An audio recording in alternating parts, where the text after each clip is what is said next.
Hey there. So this is one of my favorite activities to do with the older kids, and don't go crazy about it, but it's hot cross buns. But it's hot cross buns in harmony. With the older kids, it's we're always trying to like push their boundaries and stuff, and while they're developing technical skills on instruments, that doesn't mean that we have to forget about harmony or part work. There are a ton of simple little things that we can do to help them get there. So I like to use hot cross buns as the example, but you can do any of these simple strategies with your students at any time. It's super easy. And so the first one that I like to do is to put it in a round.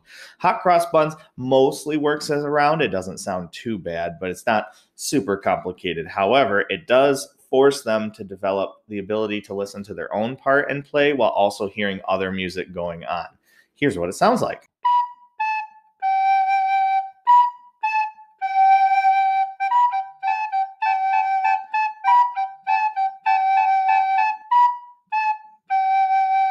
Another way to do it, and this one's pretty cool, is to do it as a round, but have the different part. One of the parts have like an augmented rhythm where everything's twice as long. This really stretches their brain, and that's awesome for them. They don't have to look at any notation. It's purely ear development, and you're helping them get their fingers or whatever they're doing when they're playing, get them thinking and developing that as well. Here's what it sounds like.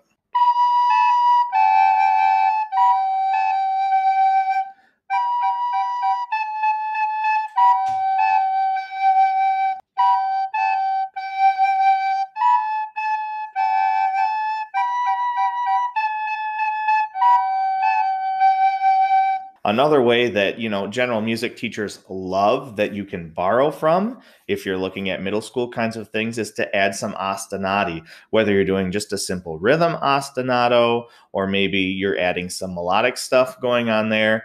Kids can do that too. And even if they're not a percussionist or if it's a choir, that kind of thing, adding the rhythm ostinati is just really going to help them hear completely independent parts at the same time. And that's going to develop their skills like crazy, and they love the challenge. Hot cross buns, hot cross buns, hot cross buns, hot cross buns, hot cross buns, hot cross buns, hot cross buns, hot cross buns, hot cross buns, hot cross buns, hot cross buns, hot cross buns, one penny. Here's another simple way I'm sure you're aware of, and it probably pops up in some of your method books if you're following them or you've tried it yourself, but partner songs. Partner songs are really great because they don't have to listen to the exact same thing happening at the same time, so they're less likely to get confused, but they can still sound awesome together. So with Hot Cross Buns, a great partner song is another one called Go to Sleep. And it's basically just some kind of like inverted hot cross buns, essentially, is what it is. And it still sounds really cool when they're put together. Here's what it sounds like.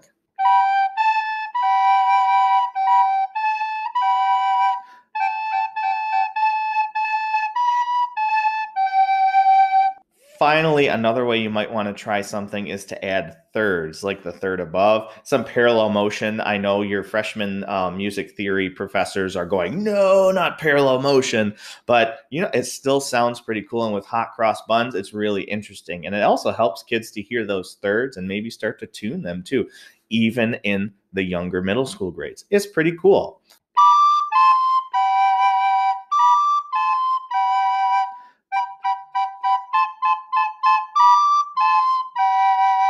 Hopefully, these ideas helped you and you want to try some of them out. Doesn't have to be with hot cross buns. You can take it with any simple song in your repertoire and spin it out like that. It's a lot of fun. Give it a shot.